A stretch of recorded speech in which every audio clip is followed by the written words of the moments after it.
बिस्मिल्लाहिर्रहमानिर्रहीम, अस्सलाम वालेकुम। जियो न्यूज़ पर आप देख रहे हैं आपस की बात और मैं हूं मुनीब फारूक। तारीख का बुनियादी उसूल ये है कि वो जितनी मर्जी लंबी हो जाए लेकिन ख़ुद को ज़रूर दोहराती है, और आज भी तारीख ख़ुद को दोहरा रही है। और आज की तारीख ये कहती है कि पाकिस्तान मुस्लिम लीग नून, जो कि 2008 से लेकर 2013 तक ख़ास तौर पर जब इफ्तिखार चौधरी साहब मुल्क के चीफ जस्टिस थे, अदलिया बहाली मुहिम हुई, उसके बाद सुप्रीम कोर्ट और ख़ास तौर पर इफ्तिखार चौधरी साहब और उनके हमनवा जितने जज साहिबान मौजूद थे उनकी प्रोटेक्शन के लिए मौजूद थे, उनकी जुडिशल एक्टिविज़म को जस्टिफाई करती थी और ये कहती रहती थी कि जो सुप्रीम कोर्ट कर रही है वो बहुत दुरुस्त है। अगर एग्जीक्यूटिव के मामलात के अंदर मुदाखलत कर रही है तो क्या बात है, और अगर फैसले दिए जा रहे हैं एग्जीक्यूटिव के फैसलों को कलअदम करार देने के लिए तो इसकी तो क्या ही बात है। वो कहते हैं ना, past does not disappear on command. तारीख ऐसी है जो कि कभी मिटती नहीं है, और आज तारीख खुद को कैसे दोहरा रही है। आज मुस्लिम लीग नून लेड हुकूमत खुद रिसीविंग एंड पे है। आपने देखा जनाब ख्वाजा आसिफ साहब को आज जो तकारीर की गई, ख़ास तौर पर जनाब ख्वाजा आसिफ साहब की जानिब से, वो ज़बरदस्त तकरीर थी, जारहाना तकरीर थी। लेकिन उस तकरीर के अंदर एक जुमला अगर ये भी होता कि ख्वाजा आसिफ साहब कहते कि मुस्लिम लीग नून ने खुद इस पार्लियामान की सैंक्टिटी को कम करने के लिए स्पीयर हेड किया, पाइट पाइपर की तरह लीड की वो पूरी मुहिम, जिसमें पाकिस्तान के पार्लियामान की तज़हीक की गई, अदलिया की ओवर रीच, अदलिया की जुडिशल एक्टिविज्म को एडवांस किया गया, उसे प्रोटेक्ट किया गया, उसे परपेचुएट करने के लिए पाकिस्तान मुस्लिम लीग नून ने कोई कसर नहीं छोड़ी। और आज वो वक्त है जब मुस्लिम लीग नून को यह एहसास हो रहा है कि जो हमने किया वो गलत था। ये बात खलवत में कहते हैं लेकिन जलवत में नहीं कहते। बाहर आके बताइए, और आप बताइए कि आपने कौन कौन से जुर्म किए हैं जहां पर ना सिर्फ आपने जो सेपरेशन ऑफ पावर का कॉन्सेप्ट था हमारे मुल्क के अंदर, जब उसका तवाज़ुन बिगड़ रहा था तो आप कहां थे। आप खुद को आइन के और पार्लियामान के मुहाफिज कहते हैं, लेकिन उस वक्त आप कहां थे। लिहाजा सबक अगर आपको सीखना है तो पहले अपनी गलतियों का एहसास कीजिए, माफ़ी मांगिए उन तमाम लोगों से जिनके खिलाफ आपकी सियासी पोजीशन से उन लोगों को नुकसान पहुंचा, पार्लियामान को नुकसान पहुंचा। आज जो गुफ्तगू हुई पार्लियामान के अंदर, ठीक है, वो एक कॉन्टेक्स्ट के अंदर देखी जाए तो ज़बरदस्त गुफ्तगू है, बड़ा वज़न है उसके अंदर, बाकायदा तौर पर इसलिए क्योंकि आज जो इज़्ज़त माब चीफ जस्टिस साहब की सरबराही में सुप्रीम कोर्ट मौजूद है वो इफ्तिखार चौधरी साहब की सुप्रीम कोर्ट नहीं है। आज की सुप्रीम कोर्ट बदकिस्मती से, निहायत एहतराम के साथ कहूँगा कि डिवाइडेड है, and with every passing moment ये डिवीजन डिस्टिंक्ट हो रही है, बढ़ रही है। इशाइये पे बुला लेने से इज़्ज़त माब चीफ जस्टिस साहब की जानिब से जज साहिबान को शायद ये तफरीक ख़त्म नहीं होगी। यहाँ राय का इख्तलाफ नहीं है, यहाँ शख्सियात का इख्तलाफ है। यहाँ इख्तलाफ इस हद तक पहुँच चुका है कि जनाब चीफ जस्टिस साहब अपने ही ब्रदर जजेस में से कुछ जज साहिबान को अपने साथ बेंच में बिठाना पसंद नहीं फरमाते। ये इख्तलाफ ऐसा है कि जिसमें चीफ जस्टिस साहब अपने सीनियर प्यूने जज काजी फाइज ईसा साहब को अपने साथ बेंच में बिठाना पसंद नहीं फरमाते। 63 का फैसला होता है, हम ख्याल बेंच, 3-2 का फैसला आता है, हम ख्याल बेंच, मुतअद्दिद फैसले आते हैं, हम ख्याल बेंच। और इस हम ख्याल बेंच की तारीख भी ये है कि लोगों को याद नहीं कि जब इफ्तिखार चौधरी साहब की अदालत थी तो उस वक्त भी हम ख्याल बेंच मौजूद था, और वो हम ख्याल बेंच किसका था आपको याद दिला देते हैं। उसमें इफ्तिखार चौधरी साहब, जनाब जस्टिस जवाद एस ख्वाजा साहब होते थे और खिलजी आरिफ हुसैन साहब होते थे। यानी आपने एग्जीक्यूटिव के काम को उलटना है, उसमें मुदाखलत करनी है तो एक हम ख्याल बेंच तश्कील दे दिया जाता था। आज अगर आप सर पिटा रहे हैं कि ये हम ख्याल बेंचेस क्यों बनते हैं, ख़ास तरह के केसेस ख़ास नौइयत के जजेस के सामने क्यों आते हैं, तो तारीख़ को याद करिए और अपनी गलती का इदराक करिए। आज पार्लियामान के अंदर जो गुफ्तगू हो रही है इसकी सोच और समझ आपको पहले होनी चाहिए थी कि आप जो कर रहे हैं वो मुल्क की निज़ाम अदल की, मुल्क का जो बेसिक स्ट्रक्चर है उसकी बुनियादें हिला देगा। और ये बुनियादें बसद एहतराम आपने खुद हिलाई हैं, पार्लियामान की खुद तज़हीक करते हुए हिलाई हैं। आज जो गुफ्तगू हो रही थी वो तो मैं यकीनी तौर पर आपके सामने रखना चाहूँगा, लेकिन तारीख़ बहुत इम्पॉर्टेंट है, और तारीख़ मैंने पहले भी अर्ज़ किया ख़ुद को दोहराती है, लेकिन तारीख़ ये भी कहती है कि मुझे याद भी रखा जाए। तो आपको याद करवा देते हैं कि जब आज यूसुफ रज़ा गिलानी साहब का ख़ुद जनाब ख्वाजा आसिफ साहब ने जिक्र किया, यूसुफ रज़ा गिलानी वज़ीर आज़म थे पाकिस्तान पीपल्स पार्टी के, किसी ने कहा जी साजिश के तहत उन्हें निकाला गया, वो छोड़ दीजिए, किरदार किस किस ने अदा किया। आज शहबाज शरीफ साहब मुल्क के वज़ीर आज़म हैं, लेकिन जब यूसुफ रज़ा गिलानी साहब को नाअहल किया गया उस वक्त शहबाज शरीफ साहब वज़ीर आला पंजाब थे, उनके क्या तासुरात थे, ज़रा सुनिए। ये फैसला जो है ये कानून और आइन की हुक्मरानी को डुबाला कर, आपने देखा नहीं कि हम पिटिशनर थे, PMLN ने अपील फाइल की थी स्पीकर साहिबा के फैसले के खिलाफ। PMLN और ख्वाजा आसिफ PMLN की तरफ से नुमाइंदगी कर रहे थे, लिहाजा ये हमारी अपील के ऊपर फैसला हुआ है। खुद पाकिस्तान मुस्लिम लीग नून के कायद 3 दफ़ा के वज़ीर आज़म, यानी तीसरी दफ़ा जब मियाँ नवाज शरीफ साहब को निकाला गया तो अदालती फैसले के नतीजे में निकाला गया। वो जो 547 सफ़ात हैं पैनमा पेपर के, वो पब्लिक डॉक्यूमेंट है। वो फैसला वो पाकिस्तान की अदालती तारीख का बदतरीन फैसला है, बल्कि बदतरीन फैसलों की अगर कोई लिस्ट बनाई जाए तो उसमें से मेरे ख्याल में पहला नंबर उसे मिलेगा। और उस केस के अंदर बदतरीन जुरिस्प्रूडेंस क्रिएट की गई कि मोअज़्ज़ज़ जज साहिबान ने की, लेकिन अब वो पब्लिक डॉक्यूमेंट है तो मैं तो बहैसियत एक पाकिस्तानी उसको पढ़ूंगा भी, उसके अंदर से निशानदही भी करूंगा जहाँ जहाँ फौज गलतियाँ की गई और जहाँ से मकसूद था एक मुल्क के वज़ीर आज़म को फारिग करना। लेकिन आप ये देखिए कि मियाँ नवाज शरीफ साहब ने कीमत अदा की कब, 2017 के अंदर। लेकिन मियाँ नवाज शरीफ साहब को एहसास नहीं था कि जब यूसुफ रज़ा गिलानी साहब के साथ ये हो रहा था तो मियाँ नवाज शरीफ साहब की अपनी पोजीशन क्या थी, क्या फरमाते रहे, सुनिए। सुप्रीम कोर्ट ने यहां पर भी यूसुफ रजा गिलानी को सजा दी है और यूसुफ रजा गिलानी साहब जो है वो सजा को तस्लीम नहीं कर रहे।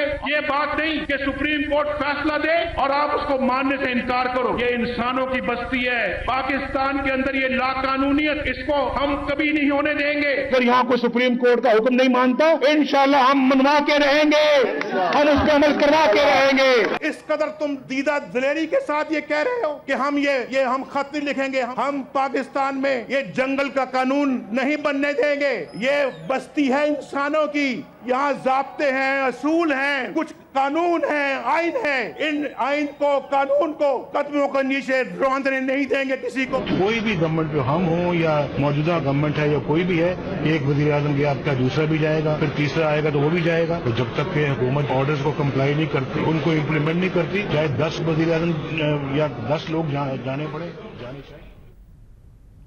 चौंका देता है ये सब कुछ इंसान को कि पाकिस्तान की तारीख़ में पाकिस्तान के इतने बड़े बड़े सियासी रहनुमा मियाँ नवाज शरीफ जैसे शख्सियत जो कि मुल्क के 3 दफ़ा वज़ीर आज़म रहे, क्या उनको इदराक नहीं था कि जिसका खाकसार ने अर्ज़ किया कि जो बैलेंस ऑफ पावर आप शिफ्ट कर रहे थे और जिस सेपरेशन ऑफ पावर के कॉन्सेप्ट को आप डिफीट कर रहे थे, उसको स्पीयर हेड कर रहे थे, उसके विक्टिम एक दिन आप खुद बनेंगे।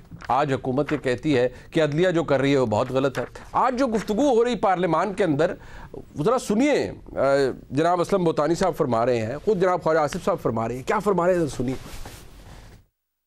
ये सामने वाला जो हमारे हमसाये में जो अदारा है उसने हमसे एक तारीख की प्रोसीडिंग्स मांगी, एक नहीं 100 दफा प्रोसीडिंग्स दें। क्या हमें ये कार्रवाई मिल सकती है कि जिनका पहले कहा गया वो रिक्यूज कर लिया, दोबारा फिर उन्हीं को उधर बैठा और उनसे 3-2 का फैसला करवाएं? मेहरबानी करें, इनको लिखें कि हमें रिकॉर्ड दें उस गुफ्तगू का जब इन्होंने कहा था कि जी 2 जज जो है रिक्यूज कर गए और फिर 3-2 का फैसला आया। सर मैं आपको ये तजवीज दे रहा हूं, आप बिल्कुल कोरा कोरा चिट्टा चिट्टा जवाब दे दें कि जी नहीं देते, चिट्टा जवाब दे दें कि नहीं देते। बल्कि आज उसका जो जवाब है वो दोबारा आ गया है। यानी आज नूर आलम खान साहब फरमा रहे हैं कि रजिस्ट्रार सुप्रीम कोर्ट अगर नहीं आते और ऑडिट के लिए नहीं हमें बैठाते तो फिर हम क्या करेंगे। वो आज उन्होंने उनके लफ्ज़ों में है, ज़रा खुद ही सुन लीजिए। ये कॉन्स्टिट्यूशन पब्लिक अकाउंट्स कमेटी को ये इख्तियार देता है कि वो supreme court of Pakistan, high court of Islamabad हो या कोई और मिनिस्ट्री हो, उसके आप अकाउंट्स चेक कर सकते हैं। मैंने अभी सुप्रीम कोर्ट ऑफ पाकिस्तान को फिर मैंने आज डेट मैंने वो कर दिया, I have called the principal accounting officer of supreme court of Pakistan to come to the parliament and give answer to the questions of the honourable member. ये मैंने आज ही साइन किया, इंशाल्लाह अगर नहीं आए सर, आई टेल यू, मैं उसके लिए वारंट गिरफ्तारी लूंगा एंड आई वांट आप और पार्लियामेंट मेरे साथ खड़ी हो। ख्वाजा आसिफ साहब मजीद क्या फरमा रहे हैं इसके बाद? आज जो पार्लिमानी जो कमेटीज़ बनी हुई है मुशावरत के ऊपर तजावीज़ आ रही है पाकिस्तान तहरीक इंसाफ और हुकूमत के माबैन, उस पर डेवलपमेंट हो रही है, लेकिन अभी तक कोई फैसला नहीं हुआ। तजावीज़ आ गई हैं PTI की जानिब से और मियां नवाज शरीफ साहब से भी मुशावरत की जा रही है। पाकिस्तान तहरीक इंसाफ अपने बुकला के ज़रिए ये जो ड्राफ्ट है ये सुप्रीम कोर्ट में भी जमा कराने का इरादा रखती है। अब तक की इतलात ये हैं, लेकिन कोई रिजल्ट हमारे सामने नहीं आया। लेकिन ख्वाजा आसिफ साहब की गुफ्तगू आज इस पैराए में भी दिलचस्प है जो उन्होंने की, तो सुनिए। जनाबे वाला, ये प्राइम मिनिस्टरों की गर्दनें लेने का रिवाज जो है खत्म होना चाहिए। जुल्फकार अली भुट्टो की तो उन्होंने गर्दन ली, फांसी की सजा सुनाई, 2 वज़राए आज़म को जो है उनके नुमाइंदगी के हक से महरूम कर दिया। हमें प्रोटेक्ट करना चाहिए अपने प्राइम मिनिस्टर को, चाहे वो किसी भी पार्टी का हो। यहाँ पे असेंबली में एक स्पेशल कमेटी बनाई जाए जो जुल्फकार अली भुट्टो की शहादत का, यूसुफ रजा गिलानी साहब की डिस्क्वालिफिकेशन का, नवाज शरीफ की डिस्क्वालिफिकेशन का, आइन की एब्रोगेशन जो है 4 सफा जो है उसका हिसाब ले, अदलिया से हिसाब ले, अदलिया से हिसाब लिया जाए। अपने मेहमानों का तारुफ करवाते हैं। हमारे साथ मौजूद हैं जनाब रऊफ क्लासा साहब, मुल्क के मुमताज़ सहाफ़ी हैं, हमारे उस्तादों में भी शामिल हैं, उनसे बहुत कुछ सीखते हैं, मुल्क की तारीख पे भी बड़ी गिरफ्त रखते हैं। बहुत शुक्रिया रऊफ क्लासा साहब आपका। जनाब आदिल शाजिब साहब हमारे साथ मौजूद हैं, सीनियर सहाफ़ी हैं, डॉन न्यूज़ पे प्राइम टाइम शो अपना करते हैं। बहुत शुक्रिया आपका आदिल साहब। सेनेटर अफनान खान साहब मौजूद हैं हमारे साथ, पाकिस्तान मुस्लिम लीग नून से आपका ताल्लुक़ है। सेनेटर साहब आपका भी बहुत शुक्रिया। रऊफ क्लासा साहब, सबसे पहले तो ज़रा मैं आपसे आगाज़ करना चाहूँगा, ये मामला जिस नहज पर चला गया है इस पर तो यकीनी तौर पर गुफ्तगू करेंगे।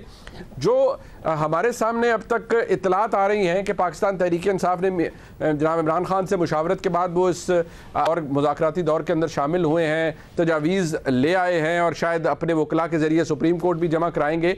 हमें मायूसी की बात तो यकीनी तौर पर नहीं करनी चाहिए, लेकिन ग्राउंड रियलिटीज़ ऐसी हैं जो कि मेरे और आपके कहने से शायद तब्दील नहीं हो सकती।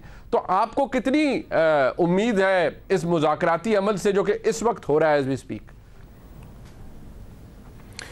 मुझे नहीं लगता कि इसमें से कोई ये नतीजा निकलेगा या कोई इसमें से कोई जो इमरान खान साहब तवक्को रख कर बैठे। मैं तो पहले भी शायद 2-3 दफ़ा मैंने इस पर बात की है।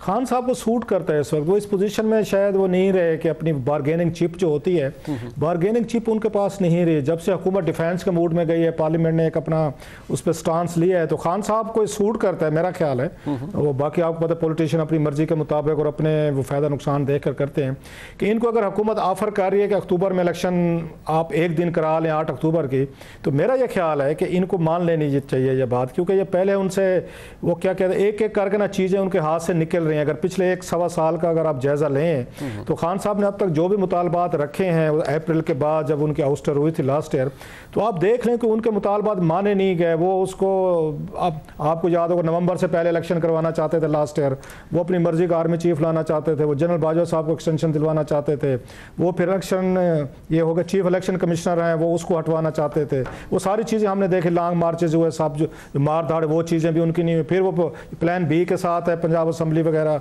और केपी तोड़ी, और जो उनके जहन में था कि इसके बाद ये इलेक्शन होंगे जो होने चाहिए थे कॉन्स्टिट्यूशनली तौर पर, ये उनका राइट बनता था, अब उसको जैसे भी था वो नहीं हुआ। सुप्रीम कोर्ट की भी उस पर एक रूलिंग आ गई, उसको भी हुकूमत ने है उन्होंने डिस्प्यूट किया, कंट्रोवर्शियल किया।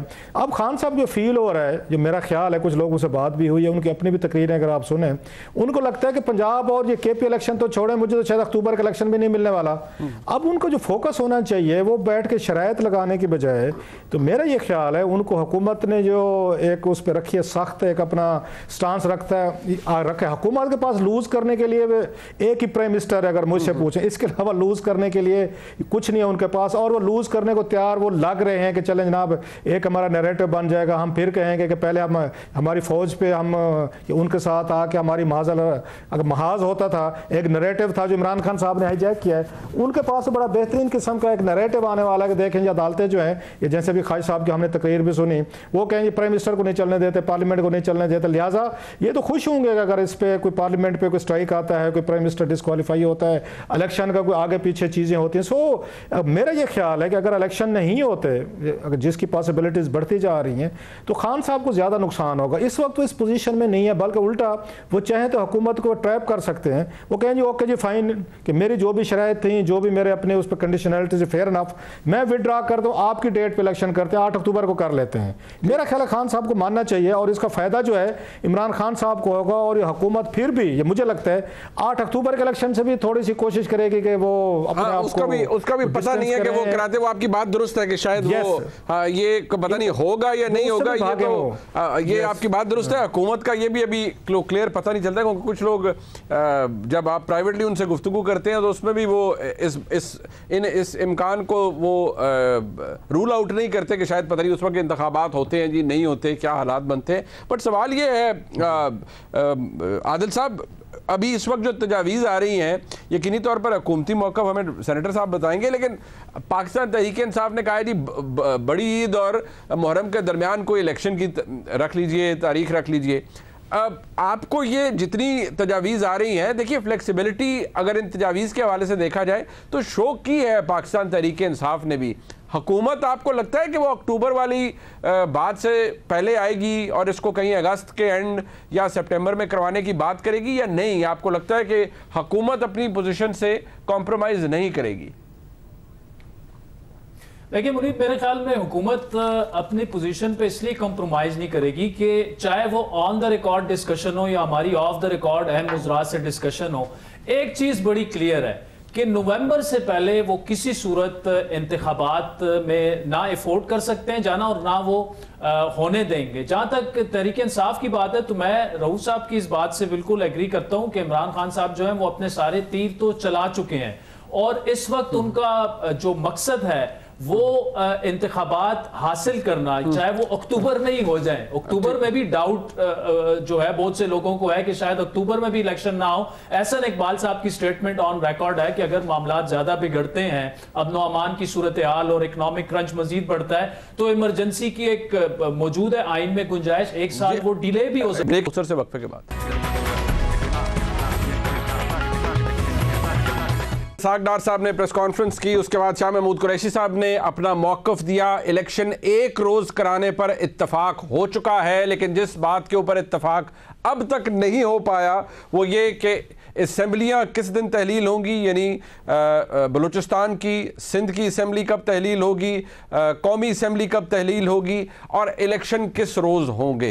एक दिन कराने पर इत्तफाक ज़रूर हुआ है, लेकिन तारीख़ अभी तक सामने नहीं आई और ना ही इस बात पर कोई इत्तफाक हो सका है। तो अगर हम देखें तो इफ़ेक्टिवली मसला अभी भी जू का तू है। पाकिस्तान तहरीक-ए-इंसाफ ने अलबत्ता ये ज़रूर कहा है कि सुप्रीम कोर्ट का फैसला मौजूद है, 14 मई को पंजाब में इंतखाबात होने हैं। जो लचक पाकिस्तान तहरीक-ए-इंसाफ ने दिखाई है उसके मुतालिक सुप्रीम कोर्ट को आगाह कर दिया जाएगा। इलेक्शन कमीशन अलबत्ता यह कह चुका है कि अब पंजाब के अंदर 14 मई को इलेक्शन होना तकरीबन नामुमकिन है, बल्कि बिल्कुल नामुमकिन है। लेकिन अब मामला आगे किस तरफ जाता है ये वक्त बताएगा। अपने मेहमानों की तरफ चलते हैं। आदिल जाज़ेब साहब, ये जो डेवलपमेंट हमारे सामने हुई है, सेनेटर साहब का मौक़िफ़ लेते हैं, लेकिन इससे तो इट्स प्रीटी मच क्लियर कि अभी मसला जो मेन इशू है वो वहीं पर मौजूद है। एक दिन इलेक्शन कराने पर इत्तफाक हो गया है, फाइन, ये थोड़ा सा एक अच्छी खबर है, लेकिन बाकी जो डिसएग्रीमेंट है वो तो अपनी जगह मौजूद है। मुनीब, मैं इसको खबर ही नहीं मानता। एक दिन इंतखाबात तो ऑब्वियसली पहले से हमें पता था, सारे एग्री थे, दोनों का मौक़िफ़ पब्लिकली यही था कि हम एक दिन इंतखाबात कराना चाहते हैं। खान साहब की भी स्टेटमेंट्स थी, गवर्नमेंट की भी थी। असल जो मामला था वो असम्बलियों की तहलील का था, जो पहले रऊफ साहब ने भी यही कहा और मैं भी यही कह रहा था कि तकरीबन ये नामुमकिन लग रहा है कि हुकूमत अगस्त से पहले असम्बलियां जो है वो तहलील करेगी। तो ये डेडलॉक, ये जो 3 अदवार हुए वो बिल्कुल हासिल रहे। और जो आज ख्वाजा आसिफ साहब जो कह रहे थे या जावेद लतीफ़ साहब, एहसन इकबाल साहब, शाहिद खाकान साहब, वो बिल्कुल उनकी बात दुरुस्त साबित हुई है कि ये मुज़ाकरात जो हैं ये कहीं नहीं जा रहे। लेकिन इस पर एक जो इंटरेस्टिंग चीज़ है वो ये है कि शायद तहरीक इंसाफ के पिछले 4-5 साल का अगर आप सियासी तौर पर कॉन्डक्ट देखें तो ये जो पिछले 6-7 दिन हैं, स्पेशली मुज़ाकरात शुरू होना, फिर मुज़ाकरात में परवेज इलाही के घर पे रेड हो गया, कल भी हो गया, लेकिन उनमें एक मेच्योरिटी नजर आई जो मेरे ख्याल में टेक अवे इन मुज़ाकरात से जो मेरे लिए है एज ए जर्नलिस्ट, वो यही है कि एक मेच्योरिटी जो पॉलिटिकल मेच्योरिटी तहरीक इंसाफ में बड़ी लैक करती थी, वो अपने अलावा किसी को सियासतदान ही कंसिडर नहीं करते तहरीक इंसाफ के जो सरबराह साबिक वज़ीर आज़म साहब। तो ये एक रिफ्लेक्ट उसमें तो हो रहा है और मेरे ख्याल में हमारे लिए एज ए पाकिस्तानी इसी चीज को देखना चाहिए। वे फॉरवर्ड तो ये है, लेकिन अब बॉल एक दफा फिर आला अदलिया के कोर्ट में आ चुका है।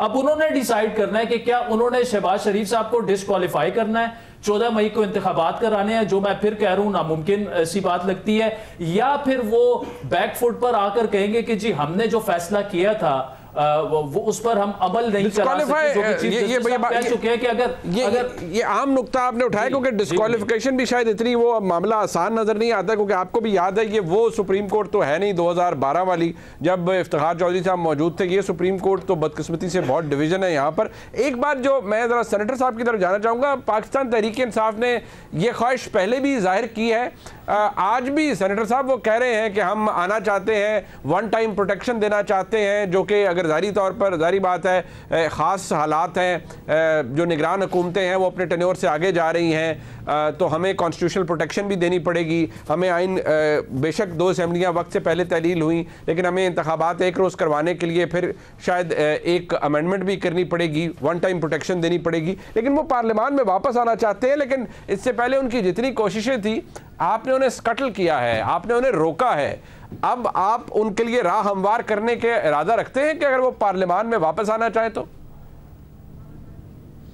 जी बिस्मिल्लाहिर्रहमानिर्रहीम। देखें, इन्होंने खुद अपने जो है वो एक एक करके ऑप्शंस जो है उनको बंद किया है। हमने तो शुरू में बहुत कोशिश की थी कि ये वापस आ जाएं, मगर ये जो है किसी सूरत वापस आने के लिए तैयार ही नहीं थे। तो अब जब इस्तीफ़े दे दिए उसके बाद फिर कोर्ट में चले गए कि इस्तीफ़े एक्सेप्ट करो। जब इस्तीफ़े एक्सेप्ट कर लिए तो अब दोबारा कोर्ट में चले गए कि इस्तीफ़े वापस करें हमारे, और अब कह रहे हैं कि जी आपको कॉन्स्टिट्यूशनल प्रोटेक्शन चाहिए होगी। भाई पख्तूनख्वा का इलेक्शन 2008 में जो है असेंबली पहले तहलील हो गई थी, इलेक्शन बाद में हुआ था। कोई आपको आइनी प्रोटेक्शन की ज़रूरत नहीं है। आइन के अंदर आर्टिकल मौजूद है कि अगर किसी डेट से डेविएशन हो तो उस आप आर्टिकल को यूज़ कर सकते हैं उस डेविएशन के लिए। तो ये जो है ये बुनियादी तौर पे एक चाल है जो PTI वाले समझते हैं, बिलखुसूस इमरान खान साहब, कि ये जो है अगलों को बेवकूफ़ बना लेंगे, इस तरह की चालें चल के वापस असेंबली में आ जाएंगे। भाई आप अपना क्लियर इंस्टांस दें कि हम असेंबली में वापस आना चाहते हैं, क्योंकि वज़ीर आज़म जो केयर टेकर प्राइम मिनिस्टर होगा उसमें हमारी से होगी, जो बाकी पब्लिक अकाउंट्स कमेटी में हमारी से होगी, जो बाकी जो चीज़ें आप लूज़ कर चुके हैं, आप उसको एक कहानी का रंग दे रहे हैं। 2/3 मेजॉरिटी की ज़रूरत ही नहीं है। और अगर फ़र्ज़ करें ज़रूरत भी है तो अगली असेंबली में कर लेंगे ना। अगर वाकई अगर 2 मिनट के लिए आपकी बात लॉजिक भी मान लेते हैं तो वो अगली असेंबली जब आएगी तो कर लेंगे। तो मेरा ये ख्याल है कि ये PTI जो है ये इस तरह के आपको लगता है कि वो ज्यादा फोर्थ राइट हो, ज्यादा क्लियर मौकफ आप बयान करें कि हम इसलिए वापस आना चाहते हैं कि वफाक के अंदर निगरान सेटअप के अंदर हमारा लीडर ऑफ द ऑपोजिशन हो, उससे मुशावरत हो, वो आप चाहते हैं जरा खुल के वो बताएं। अभी आपके नजदीक वो सियासी चालाकी कर रहे हैं, वो खुल के अपनी बात नहीं बता रहे। जी बिल्कुल, आप दुरुस्त फरमा रहे हैं, ये बिल्कुल इसी तरह ही है। एक सियासी चालाकी है और उसके अंदर ये समझ रहे हैं कि हम आ जाएंगे, लेकिन बिल्कुल हम नहीं आएंगे। और मैं ये भी आपको एक और बात भी वादे कर दूं कि देखें असेंबलियां जो हैं वो पहले नहीं टूटेंगी। 12 अगस्त को असेंबलियां ख़त्म होंगी। हमने इनको अक्टूबर से हम अपने स्टांस से हट के अब सितंबर में आ गए हैं। सितंबर के 4th वीक में इलेक्शन हो सकते हैं, और नहीं तो 3rd week around that time हो सकते हैं इलेक्शन।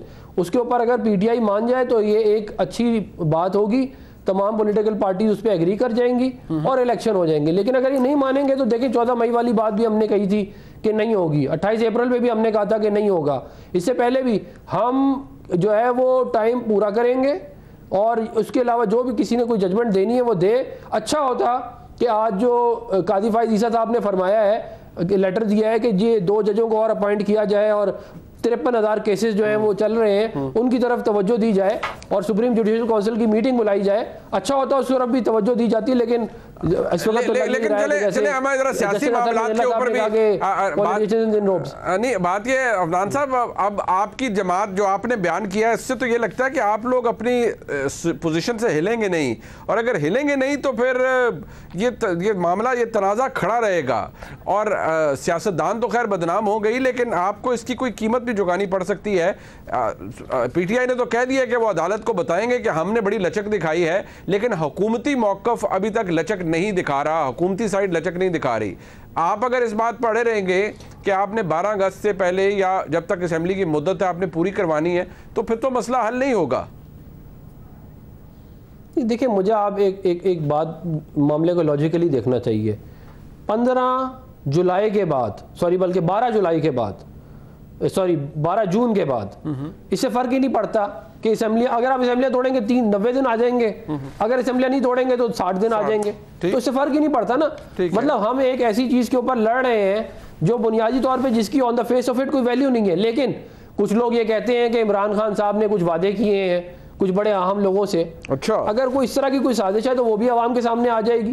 तो लेकिन हम 12 अगस्त से हिलेंगे नहीं। मैं आपको ये वादे बात बता दूं, प्राइम मिनिस्टर को भेजना है भेज दें, जो मर्जी करना है कर ले, हम 12 अगस्त से नहीं हिलेंगे। बस क्लासेस साहब, एक तो आप क्या आदिल शाहजेब साहब की राय से एग्री करते हैं कि उन्होंने तो कहा इसमें कोई खबर है ही नहीं, और बात वैसे उसमें वजन भी है कि खबर कोई नहीं, वो अब पंजाबी में वो एक मिसाल है कि वो मसला अपनी जगह पर उसी जू का तू ही रहा, वो कुएं से बाहर ना निकल सका। तो अभी भी आपको लगता है कि मसला जू का तू ही है और कोई हल नहीं निकला? तो अगर नहीं निकला तो ये जिस साजिश का जिक्र कर रहे हैं सेनेटर साहब, ऐसी कोई साजिश एग्जिस्ट करती है आपके नज़दीक और कोई खबर है? मेरा ख्याल शाहजेब ने बिल्कुल ये सही बात की। मुझे याद आ गया, आपको भी याद होगा जब वहाँ पे जनीवा मुज़ाकरात हो रहे थे उस अफगानिस्तान में, जब रशियन फोर्सेस थी, तो मुज़ाकरात हर दफ़ा जनीवा में होते थे, तो मजाक ये बन गया था, उनका बन चुका था, बल्कि सीरियस बात थी कि जब दोनों पार्टीज बैठती थी मुज़ाकरात के लिए, पहले से तय कर लिया जाता था अगली मीटिंग किस डेट को होनी है। ये पहले से वो बैठ के ये तय करते थे कि नेक्स्ट मीटिंग हमने कब करनी है। सेम ये वही जनीवा मुज़ाकरात टाइप हो रहे जो अफगानिस्तान पे वहाँ पे होते रहते अर्ली 80s में, कि वो पहले से तय कर लेते हैं कि हमने अगली मीटिंग जो है कब करनी। मुझे नहीं खता दोनों साइड पे जो दबाव था जी, इन दोनों पे दबाव यह था, इमरान खान साहब पे भी था जनाब कि आप ये बात नहीं करते, आप किसी से निगोशिएट नहीं करते, मई वे और हाईवे पे चलते हैं, आप कहते हैं जी मैं चोर डाकू से बात नहीं करता। उन्होंने भी, हुकूमत ने भी कहा जनाब हर वक्त कहते रहते हैं चोर डाकू से बात नहीं करता, चले आए जी फिर बैठे हमसे बातचीत करें।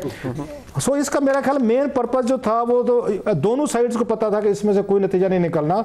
अभी भी मैं समझता हूँ कि खान साहब को लचक दिखानी पड़ेगी। हुकूमत जिस ये मोड में चली गई है, उनके पास लूज करने के लिए प्राइम मिनिस्टर है, 3 महीने रहेगा, 2 महीने रहेंगे, पार्लियामेंट रहे ना रहे या कुछ और इश्यूज हो गए। सो लूजर जो है इस पूरी गेम में, अगर खान साहब ने फ्लेक्सिबिलिटी ना दिखाई और वो अभी तक वो सोच रहे हैं कि मेरे पास बाहर गेने के लिए बहुत कुछ है, या एक उनके पास चीज है जिसको यूज कर सकते हैं और करेंगे, वो है सुप्रीम कोर्ट का फैसला।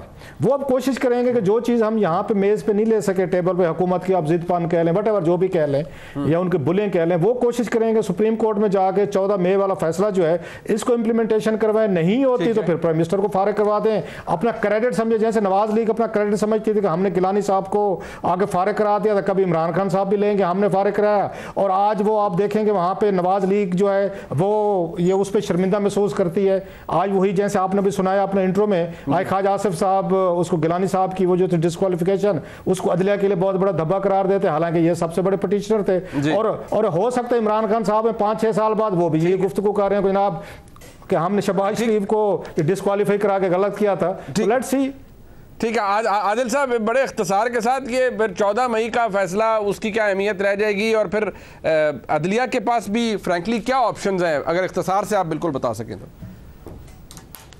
देखिए, मामला जो है चाहे वो अदलिया हो या अदलिया के फैसले हो या इमरान खान साहब हो, वो between the devil and deep sea वाला मामला है। अगर तो अदलिया अपने ही हुक्म पर अमल ना करा सकी, जो कि हमें होता नजर नहीं आ रहा, मतलब 10 दिनों में आप कैसे इंतखाबात कराएंगे जब मरियम नवाज शरीफ का इंतखाबी निशान तंदूर है और उनको तो निशान ही नहीं लौट हुए, वो प्रैक्टिकली पॉसिबल ही नहीं है 14 मई वाला जो मामला है। दूसरी जो जहां तक मुनीब आपका जो वो है तजिया है और सवाल भी उसमें है, देखिए इस वक्त मेरे ख्याल में सियासी जमातों को जो असल मुज़ाकरात करने चाहिए वो करने चाहिए कि जी अभी तक स्टाफ लेवल का एग्रीमेंट नहीं हुआ, जून में बजट कैसे देना है, बजट के बाद दोबारा IMF के पास एक और प्रोग्राम में कैसे जाना है, अगर नहीं तो पाकिस्तान खुदा ना खास्ता डिफॉल्ट कर जाएगा। टेक्निकली तो हम ऑलरेडी डिफॉल्ट कर चुके हैं, उस पर कोई बात जो है वो नहीं हो रही।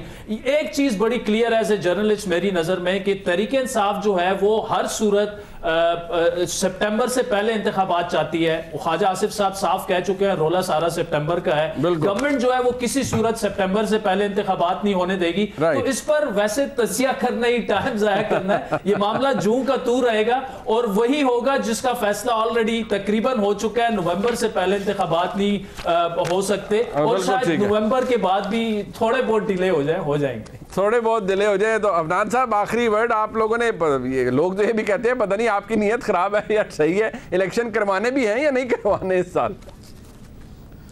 नहीं देखें, हम लोग सियासतदान हैं और सियासतदान जो है वो इलेक्शनों से हम ना भाग रहे हैं ना हम भागेंगे। ठीक है। और ये जो है इलेक्शन अक्टूबर नवंबर में हो जाएंगे, सितंबर अक्टूबर नवंबर इनमें कहीं पे हो जाएंगे। अच्छा, सितंबर अक्टूबर नवंबर में ये 3 महीने हैं, अब हो जाए तो बहुत बड़ी बात है। प्रोग्राम आपने देखने का बहुत शुक्रिया। खुदा हाफिज़।